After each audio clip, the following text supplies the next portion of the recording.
Hello दोस्त, आप सभी का जियोग्राफी बाय माइंड चैनल में स्वागत है।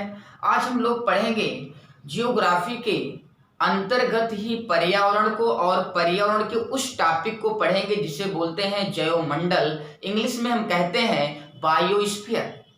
तो बायोस्फीयर के बारे में ही जानेंगे कि बायोस्फीयर है क्या और सबसे बड़ा बायोस्फीयर कौन सा है भारत का, सबसे छोटा बायोस्फीयर कौन सा है, सबसे उत्तरतम बायोस्फीयर कौन सा, सबसे दक्षिणतम बायोस्फीयर कौन सा है और बायोस्फीयर कितने हैं भारत में। सारी चर्चाएं आज हम कर लेंगे। जितने एग्जाम में पूछे जाते हैं, जितने भी क्वेश्चन आज तक पूछे गए हैं, सारे के सारे चर्चा करेंगे बायोस्फीयर से जुड़े।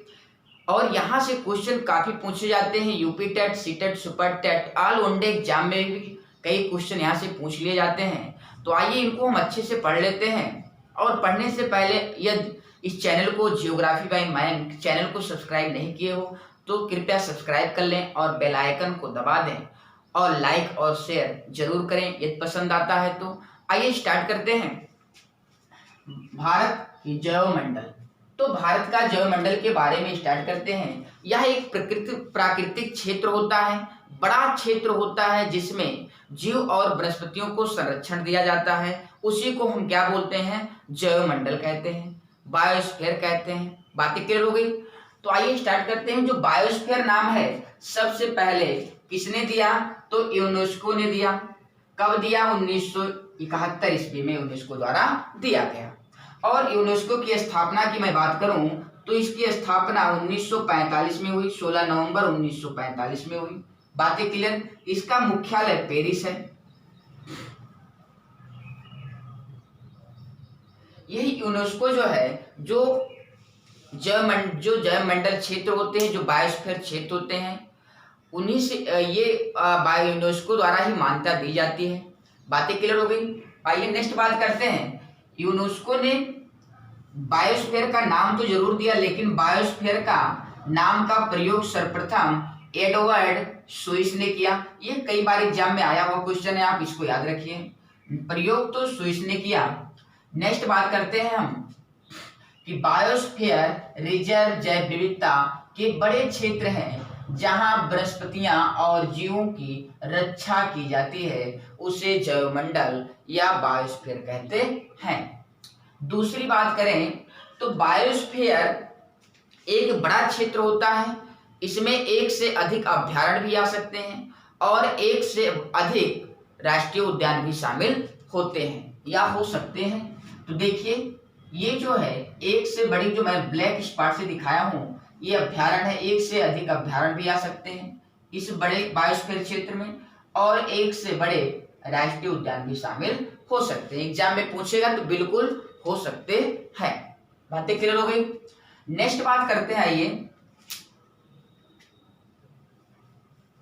इससे कुछ जुड़ी बातें और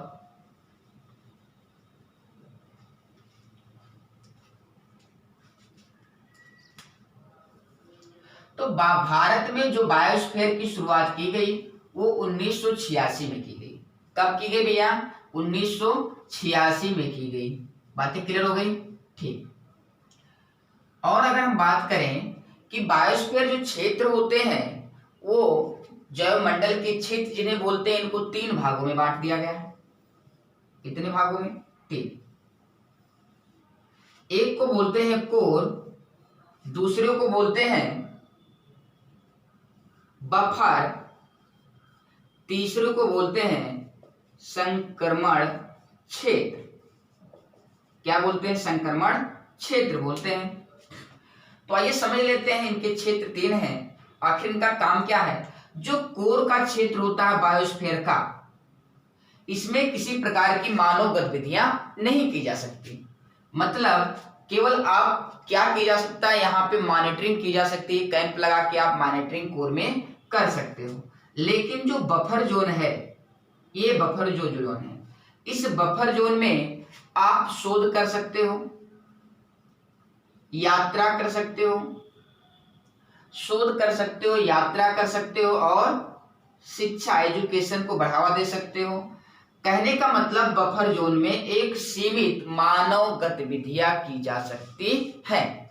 लेकिन बात अगर मैं करूं ये जो सबसे ऊपर वाला दिखाई दे रहा है, इसे संक्रमण क्षेत्र बोलते हैं। और संक्रमण क्षेत्र में आप मानव विकास कर सकता है, मानव विकास कर सकता है, निवास कर सकता है, आदि प्रकार की चीजों मानव द्वारा इस संक्रमण क्षेत्र में किया जा सकता है। बातें क्लियर हो गई। नेक्स्ट आइए बात करते हैं। अब बात करते हैं कि भारत में कितने जैवमंडल हैं। तो भारत में कितने कुल जैवमंडल हैं, तो आइए चर्चा करते हैं कौन सा सबसे बड़ा जैवमंडल है, कौन सा सबसे छोटा। तो भारत में कुल 18 जैवमंडल हैं, जैवमंडल हैं, हम जानते हैं। ये काफी इंपॉर्टेंट है, क्वेश्चन आया हुआ यहाँ से इसको पूछ लेता है कि 12 है, 15 है, 18, 19 है, तो आपको टिक मारना होगा 18 है प्रेजेंट टाइम में। तो आइए पढ़ लेते हैं इंडिया पे, इंडिया में कहाँ कितने जैवमंडल हैं। और आप जानते हो भारत में जो बायोस्फीयर की शुरुआत की गई वो 1986 से स्टार्ट की गई, और सबसे पहला जो बायोस्फीयर बना वो नीलगिरी बनी। कौन सा है? नीलगिरी। और ये है नीलगिरी, जरा ये देखिए नीलगिरी। ये जो नीलगिरी का क्षेत्र है ये प्रथम बायोस्फीयर क्षेत्र है, और यह केरल, तमिलनाडु और कर्नाटक 3 राज्यों में विस्तृत है। तो आइए नेक्स्ट बात करते हैं, स्टार्टिंग से स्टार्ट करते हैं। हिमाचल प्रदेश में एक बायोस्फीयर क्षेत्र जिसे बोलते हैं डिजर्ट बायोस्फीयर क्षेत्र। जो डिजर्ट बायोस्फीयर क्षेत्र है, जितने बायोस्फीयर क्षेत्रों को मैंने काले से दिखाया है, काले से मार्कर से मैंने दिखाया है, ये सारे के सारे बायोस्फीयर तो हैं, लेकिन ये नॉर्मल बायोस्फीयर हैं। कहने का मतलब इन्हें यूनेस्को द्वारा मान्यता नहीं मिली है अभी। कहने का मतलब जो बायोस्फीयर क्षेत्र को घोषित करता है वो केंद्र सरकार के पर्यावरण मंत्रालय द्वारा घोषित किया जाता है। बातें क्लियर हो गई, लेकिन इसे शामिल यूनेस्को में नहीं किया गया है, जितने मैंने ब्लैक से दिखाए हैं।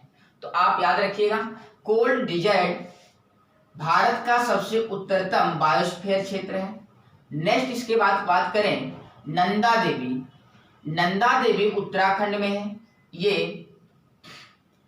ये दूसरा बड़ा बायोस्फीयर क्षेत्र है। नेक्स्ट बात करते हैं तो सिक्किम में एक बायोस्फीयर है जिसे बोलते हैं कंचनजंगा खांगचेनजुंगा। ये छोटे बायोस्फीयर हैं, नॉर्मल। नेक्स्ट बात करें तो दिवांग और दिहांग, ये दोनों बायोस्फीयर कहाँ पे हैं? तो मैं बात करूं अरुणाचल प्रदेश में है, लेकिन तिब्बत की सीमा पर है, ये तिब्बत की सीमा पर है। नेक्स्ट बात करें डिब्रू सैखोवा जो बायोस्फीयर है वो भी अरुणाचल प्रदेश में है। और ये जो डिब्रू सैखोवा है ये भारत का सबसे छोटा बायोस्फीयर है। नेक्स्ट बात करते हैं असम में एक मानस बायोस्फीयर है।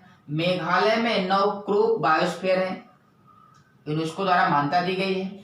नेक्स्ट बात करते हैं तो पश्चिम बंगाल में सुंदरबन बायोस्फीयर है। और ये बायोस्फीयर जो है पश्चिम बंगाल और उड़ीसा की सीमा पर है, लेकिन उसका 2/3 भाग पश्चिम बंगाल में है, एक हिस्सा उड़ीसा में इसका पड़ता।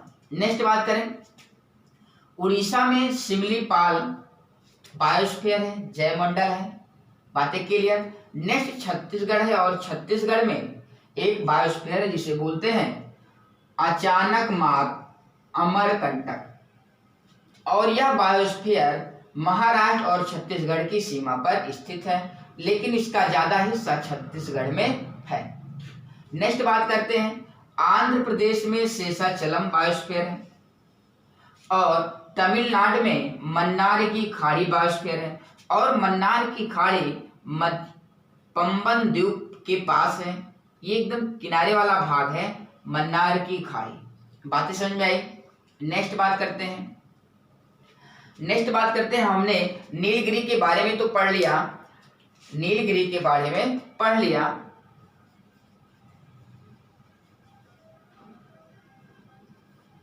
और एक केरल में और पड़ता है जिसे बोलते हैं अगस्त मल्ले और यह तमिलनाडु और केरल की सीमा पर पड़ता है, लेकिन केरल में इसका अधिकांश भाग केरल में है। नेक्स्ट बात करते हैं मध्य प्रदेश में एक बायोस्फीयर जिसे बोलते हैं पंचमढ़ी बायोस्फीयर। कौन सा बायोस्फीयर? पंचमढ़ी बायोस्फीयर। और एक है पन्ना बायोस्फीयर। नेक्स्ट बात करें तो गुजरात में एक बायोस्फीयर है जिसे बोलते हैं कच्छ बायोस्फीयर, कच्छ जैवमंडल। और यह कच्छ जैवमंडल जो है भारत का सबसे बड़ा जैवमंडल है, क्षेत्र है। बात समझ में आई? नेक्स्ट आइए बात करते हैं। आइए, अंडमान निकोबार पर एक बायोस्फीयर है जिसे बोलते हैं ग्रेट निकोबार बायोस्फीयर, और यह यूनेस्को में शामिल है। और यह भारत का सबसे दक्षिणतम बायोस्फीयर है। आप इसको याद रखिएगा, सबसे दक्षिणतम बायोस्फीयर और सबसे उत्तरतम बायोस्फीयर, सबसे बड़ा बायोस्फीयर और सबसे छोटा बायोस्फीयर। तो आप याद कर लीजिए, सबसे छोटा बायोस्फीयर भारत का कौन सा है? डिब्रू सैखोवा है। और सबसे उत्तरतम बायोस्फीयर की बात करें तो कौन सा है? कोल्ड डिजाइड है। सबसे दक्षिणतम बायोस्फीयर की बात करें तो ग्रेट निकोबार है। और सबसे बड़ा बायोस्फीयर की बात करें तो कच्छ है।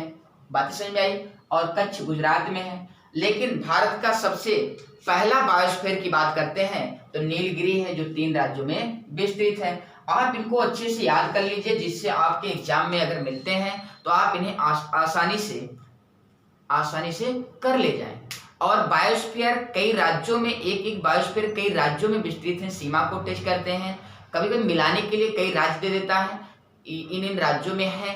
तो आप इसको ऐसे याद करिए कितने राज्यों में विस्तृत हैं और सबसे ज्यादा हिस्सा किस राज्य में पड़ रहा है। मैंने आपको इस पाठ के माध्यम से, चिन्ह के माध्यम से मैंने दिखा दिया है। आप अच्छे से पढ़ सकते हो और इसे अच्छे से नोट कर लीजिए, जिससे आपके एग्जाम में यहाँ से क्वेश्चन आते हैं तो आप आसानी से कर ले जाओ।